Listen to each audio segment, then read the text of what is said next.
Hello दोस्तों, स्वागत है आप सभी का आज के एक और नए वीडियो में। दोस्तों, हम लोग आज गुप्त काल पढ़ने वाले हैं और इसी गुप्त काल को यानी गुप्त वंश को ही भारतीय इतिहास का स्वर्ण काल कहा जाता है। तब जानिए क्या है रीजन। ठीक है, तो जो गुप्त है ना, ये वैश्य थे। आपको वैदिक काल में पढ़ाए थे कि जाति 4 प्रकार के होता था: ब्राह्मण, क्षत्रिय, वैश्य और शूद्र। तो गुप्त क्या थे? वैश्य थे और विष्णु के उपासक थे। साथ साथ में ये कुषाणों के सामंत भी थे। इस वंश का जो संस्थापक की बात करें तो श्रीगुप्त, मगर वास्तविक संस्थापक बोले तो चंद्रगुप्त प्रथम। चंद्रगुप्त प्रथम गुप्त वंश में पहला शासक था जो महाराजा धीराज की उपाधि धारण करता है। इनकी शादी लिच्छवी राजकुमारी कुमार देवी से होता है और जब शादी होता है कुमार देवी से तो इसी उपलक्ष्य में राजा रानी प्रकार के एक सिक्का जारी होता है जो कि सोने का सिक्का रहता है। चंद्रगुप्त जो है ना, ये गुप्त संवत भी चलाया था चंद्रगुप्त। तो ये हो गया चंद्रगुप्त प्रथम के बारे में। तो चंद्रगुप्त है ना, इन्हीं का बेटा था समुद्रगुप्त। चंद्रगुप्त और कुमार देवी का बेटा था समुद्रगुप्त। यानी कि समुद्रगुप्त के बारे में बात करें तो इनके पिता का नाम चंद्रगुप्त प्रथम, इनकी माता का नाम कुमार देवी। तो कुमार देवी कहाँ के हो गई? लिच्छवी की हो गई। तो लिच्छवी समुद्रगुप्त का क्या हो गया? नानी घर हो गया। इसीलिए समुद्रगुप्त को लिच्छवी दोहित्र कहा जाता है, यानी लिच्छवी का नाती। इनका बचपन का नाम कांच था। बचपन का नाम कांच था। ठीक है, फिर क्या किया कि लगभग ये उत्तर भारत को सभी राज्य को जीत लिया और अपने साम्राज्य में मिला लिया, मगर दक्षिण भारत को नहीं मिलाया। वहाँ के 12 राजा को पराजित किया। इसकी वजह से जब 12 राजा को पराजित किया ना, तो धरनी बंद का उपाधि धारण किया यहीं पर ही। क्योंकि उत्तर भी हरा दिया, उत्तर तो हरा करके उसको अपने अधीन अपने साम्राज्य में ही मिला लिया, मगर दक्षिण भारत को जब वहाँ जीता, 12 राज्यों को पराजित किया, 12 राज्यों को, तो पराजित करने पर उसको अपने अंडर तो लिया मगर उसके अपने साम्राज्य में नहीं मिलाया। वहाँ से सिर्फ टैक्स वसूलता था। अब जब 12 राज्यों को पराजित किया ना, तो इसी को कहा जाता है दक्षिणा पथ विजय। क्या कहते हैं इसको? दक्षिणा पथ विजय कहा जाता है। तब 12 राज्यों को हरा दिया। अब यही रीजन रहता है, चूंकि उत्तर भारत को अपने साम्राज्य में मिला लिया, दक्षिण भारत के 12 राज्यों को पराजित कर दिया, वहाँ से टैक्स वसूल रहा है। तब जाकर के जो V.A. स्मिथ है ना, अपने बुक में लिखते हैं जो समुद्रगुप्त है ये भारत का नेपोलियन है। तो भारत का नेपोलियन ये किस बुक में मिलता है? ये early history of India. Early history of India का लेखक कौन है? V.A. स्मिथ। कौन है? V.A. स्मिथ। जब ये 12 राज्यों को पराजित किया ना, तो यहीं पर एक उपाधि धारण करते हैं, धरनी बंद। कौन सा उपाधि? धरनी बंद। अब आगे चलते हैं। तो समुद्रगुप्त जो भी अभियान कर रहा था, जिसमें विजय हासिल किया, बहुत सारा राज्य को अपने अधीन भी कर लिया, तो इसका विवरण तो अर्ली हिस्ट्री ऑफ इंडिया में मिल ही जाता है। इसके अलावा प्रयाग प्रशस्ति में भी समुद्रगुप्त की विजय अभियान की जानकारी मिलता है। ये प्रयाग प्रशस्ति का अभिलेख है जो कि इलाहाबाद में है। और ये अभिलेख किसका है? ये अभिलेख हरिसेन का है, जो कि हरिसेन है ये समुद्रगुप्त के दरबारी कवि और इन्हीं का मंत्री रहता है ये। और फिर पुराण में कहा गया है कि जो समुद्रगुप्त का घोड़ा था ना, ये 3 समुद्र का पानी पीता था। देखिए, इसके पीछे कहने का रीज़न ये है कि अगर आप दक्षिण भारत को अगर आप देखो आप, तो इधर समुद्र है, इधर समुद्र है और इधर समुद्र है। अब दक्षिण भारत के मैक्सिमम राज्य को ये हरा चुका है, यानी कि 12 राज्य को हराया है। तो क्या है, पानी इधर पिए, पानी इधर पिए, चाहे पानी इधर पिए, सब तो अपना ही राजपाट है। इसीलिए कहा जाता है कि जो पुराण में कहा गया कि समुद्रगुप्त का जो घोड़ा था वो 3 समुद्र का पानी पीता था। यानी क्या कह रहा है कि यानी दक्षिण भारत समुद्रगुप्त के सामने नतमस्तक था। आगे चलते हैं। अब ये तो क्लियर हो गया होगा। फिर श्रीलंका के शासक रहता है, उसका नाम रहता है मेघवर्मन। श्रीलंका का शासक मेघवर्मन ये रिक्वेस्ट करता है कि हम बोध गया में एक क्या चाहते हैं, एक मंदिर बनवाना चाहते हैं बोध गया में। तो क्या करता है, ये मंदिर बनवाने का ऑर्डर दे देता है, मतलब कि कहता है ठीक है, अनुमति दे देता है उसको। किसको? मेघवर्मन को। कौन देता है? समुद्रगुप्त। समुद्रगुप्त एक अच्छा राइटर भी थे। इन्होंने एक पुस्तक की रचना किया, कृष्ण चरित्र। इसकी वजह से इन्हें कविराज भी कहा जाता है। और समुद्रगुप्त काफ़ी अच्छा बीना बजाते थे, इसीलिए इनका एक सिक्का है, उस पर एक तस्वीर है बीना बजाते हुए, और साथ में एक तरफ जो है ना सैनिक है जो सैनिक की वेशभूषा में खड़ा है, ऐसा दिखाया गया सिक्का पर ही, समुद्रगुप्त के सिक्का पर ही। क्या? बीना बजाते हुए और सैनिक वेशभूषा में दिखाया गया है। अब आगे है, समुद्रगुप्त के समय में सबसे अधिक जो सिक्का प्रचलित था वो था मयूर शैली। मयूर शैली का सिक्का था जो कि काफ़ी प्रचलित था। और फिर समुद्रगुप्त के बाद जो शासक बना अगला, वो बना रामगुप्त। रामगुप्त जो था ना, ये अयोग्य शासक था। इसका शादी जो हुआ था वो ध्रुवा देवी से हुआ था। किससे हुआ था? ध्रुवा देवी। ध्रुवा, इसका शादी किससे हुआ था? ध्रुवा देवी से हुआ था। इसके समय में एक शक आक्रमण हुआ था।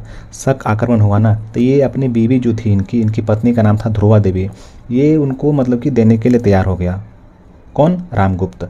तब जाकर के जो इसका छोटा भाई है चंद्रगुप्त द्वितीय, हालांकि चंद्रगुप्त द्वितीय जो है ना ये ध्रुवा देवी से प्रेम करता था, या तो बोले दोनों आपस में प्रेम करता था। तो अब देने के लिए तैयार हो गया अपने पत्नी को ही रामगुप्त।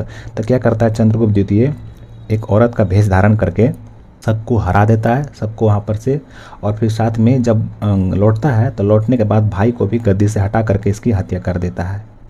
ठीक है, तो इस प्रकार से। और इसका चर्चा कहाँ मिलता है? तो एक पुस्तक है, उसका नाम है देवी चंद्रगुप्तम। और किसका पुस्तक है? ये विशाखदत्त का है, देवी चंद्रगुप्तम। तो इस प्रकार से रामगुप्त मारा गया। अब अगला शासक कौन बनेगा? चंद्रगुप्त द्वितीय। अब अगला है चंद्रगुप्त द्वितीय। तो चंद्रगुप्त द्वितीय, इसके बारे में कहा जाता है कि इसे देवराज भी कहा जाता है, देवगुप्त भी कहा जाता है। चंद्रगुप्त द्वितीय का ही बेटी था प्रभावती गुप्ता, इसका शादी जो है रुद्रसेन द्वितीय से होता है, जो कि वकाटक राजवंश का राजा रहता है। तो चंद्रगुप्त द्वितीय क्या किया, जब ये रूलर बन गया ना, तो शक को पूरी तरीक़ा से एकदम खोज खोज के मारा, यानी कि अंत कर दिया शक को। जब शक को अंत कर दिया एक प्रकार से, तब अपने नाम के आगे पीछे नाम के पीछे टाइटल लगाया विक्रमादित्य। अब इतिहास में बात करें तो टोटल 14 शासकों ने विक्रमादित्य की उपाधि धारण किया, और इसे शक विजेता भी कहते हैं।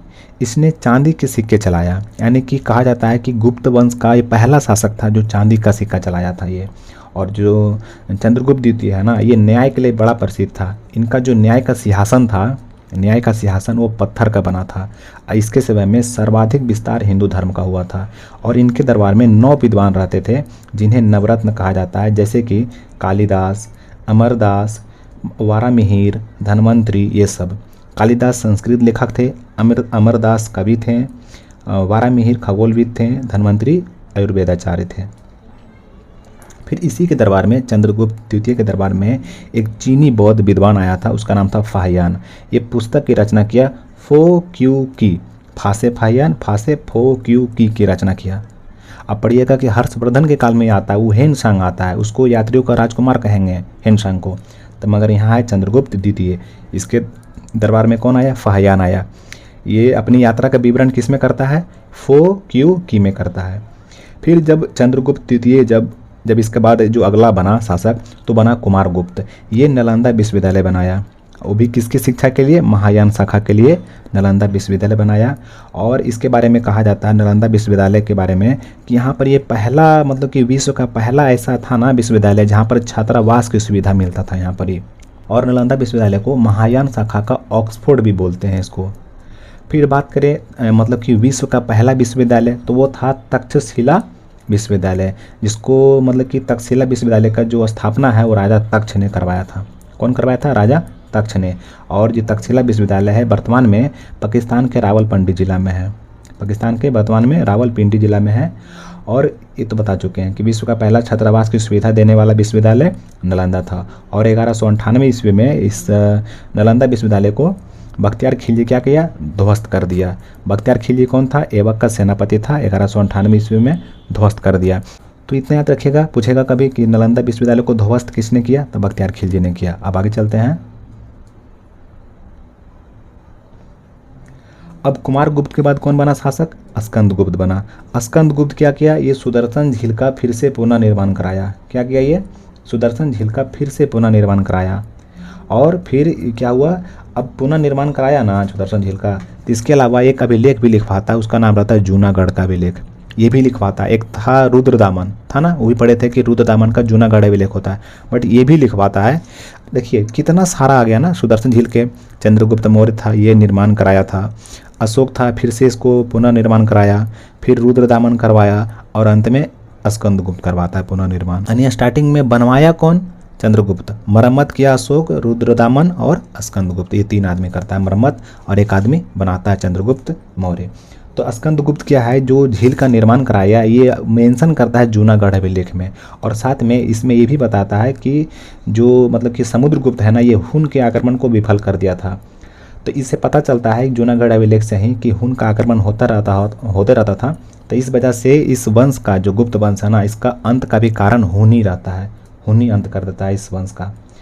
अब आगे चलते हैं। इसके बाद गुप्त वंश में बहुत छोटे शासक हुए, भानुगुप्त एक है और अभिलेख है, उसका नाम है भानुगुप्त के एरन अभिलेख। भानुगुप्त के एरन अभिलेख है, इससे सती प्रथा की जानकारी मिलता है। बस इतना आपको जानना है। अब आगे चलते हैं। इस वंश का अंतिम शासक कौन था? विष्णु शासक। अब विनाश का कारण क्या था? हून। फिर क्या हो गया? हून आक्रमण के बाद जो गुप्त वंश है ना, छोटा छोटा सामंतों में बढ़ गया, जिसमें से एक महत्वपूर्ण सामंत हो गया पुष्यभूति। इसका देखते हैं प्रशासनिक व्यवस्था। तो वर्तमान हिंदू धर्म का जो स्वरूप है गुप्त काल की देन है। गुप्त काल की राजधानी कौशाम्बी नहीं, कौशाम्बी भी समझ सकते हैं, मगर पाटलिपुत्रा याद रखना है आपको। क्या याद रखना है? पाटलिपुत्रा। कि गुप्त काल की राजधानी कहाँ थी? पाटलिपुत्रा। इस समय शासन की सबसे बड़ी इकाई देश होती थी। देश में राजा सर्वोच्च होता था, जो कि न्याय का भी सर्वोच्च था, यही सर्वोच्च होवे करता था। शासन की सबसे छोटी इकाई गांव, इसका हेड कौन होता था? ग्रामिक, माने एक प्रकार से मुखिया जी। इस समय गणित ज्योतिष का सर्वाधिक विकास हुआ और गुप्त काल के समय में ही अजंता की गुफा का निर्माण हुआ। और महाराष्ट्र में टोटल मिला के 29 गुफा है, जिसमें से 16, 17, 19 ये किस गुफा है? ये गुप्त काल की गुफा है। 16, 17 और 19। अजंता की गुफा जो है, जो महाराष्ट्र में है, वो बौद्ध, जैन और हिंदू तीनों के लिए प्रसिद्ध है। और मध्य प्रदेश में एक गुफा है, उसको कहा जाता है बाघ की गुफा, ये भी मध्य प्रदेश में है और ये गुप्त काल में बनाया गया था। फिर एक बहुत बड़ा मूर्ति बनता है भगवान बुद्ध का, इसको कहा जाता है इसके बारे में कि विश्व के सबसे ऊंची प्रतिमा थी। मगर क्या हुआ था ना कि इसको तालिबानी लोग इसको बम से उड़ा दिया। तो एक था कहाँ? ये गुप्त काल में ही बना था। गुप्त काल में ही अफगानिस्तान के बमियान में स्थित पर्वतों को काटकर महात्मा बुद्ध की विश्व की सबसे ऊंची प्रतिमा बनाया गया था। कहाँ? बमियान में। अफगानिस्तान में जगह था बमियान। यहाँ पर पत्थर को काट के, पर्वत को काट करके महात्मा बुद्ध का विश्व का सबसे ऊंचा प्रतिमा बनाया गया था। यार संरक्षण करना चाहिए था, कुछ फ़ायदा होता, कुछ इनकम होता। अब देखिए यहाँ पर है सुदर्शन झील के बारे में। जैसे कि चंद्रगुप्त मौर्य ये निर्माण कराया था, फिर अशोक इसका फिर से पूरा निर्माण कराया, रुद्रदामन जो है ये इसका फिर से पूरा निर्माण कराया, और स्कंदगुप्त के बारे में अभी पढ़ें कि जूनागढ़ अभिलेख में इसका मिलता है वर्णन।